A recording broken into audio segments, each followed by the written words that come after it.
గుర్తుపెట్టుకో boss, money అవసరమైతే ఏటీఎంకు వెళ్ళడం ఇప్పుడు కామన్ అయిపోయింది కానీ మా చిన్నతనంలో ఏటీఎం సెంటర్లు ఇంట్లోనే ఉండేవి బాస్. అమ్మమ్మ నానమ్మలు చీర కొంగు చివర ధనలక్ష్మిని ముడేసి దాచేవారు. వీళ్ళే మా చిన్నతనంలో ఆటోమేటెడ్ టెల్లర్ మిషన్లు. ₹1 తీసుకుని అంబానీలాగా, ₹5 తీసుకుని అదానీలాగా పోజు కొడుతూ, ₹8 విక్కీ బాల్ కొనుక్కొని హైదరాబాద్ సన్ రైజర్స్ టీమ్ ని కొన్నంత బిల్డప్ ఇచ్చుకుంటూ బ్యాగీ ప్యాంట్స్ వేసుకుని తిరిగిన స్వాగ్ డేస్ అవి.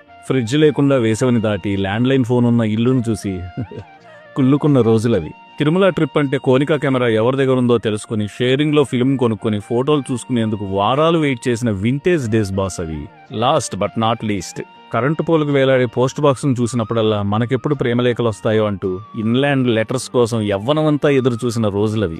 ఎందుకంటే ప్రేమదేశం అబ్బాస్ కి హార్డ్ కోర్ ఫ్యాన్స్ మేము. పెట్టుబడి లేదు గాని చిన్ని గుండెల్లో పెద్ద కలలుండేటివి బాస్. మా జ్ఞాపకాల వెనుక ఎంటైర్ యూనివర్స్ దాగుంది. అందులో ప్రేమ ఉంది, లైఫ్ ఉంది, అంతకు మించి సంతోషం ఉంది. మనకు మనం చెప్పుకునే ఓ గొప్ప కథ ఏదైనా ఉందంటే అది మన బాల్యమే బాస్.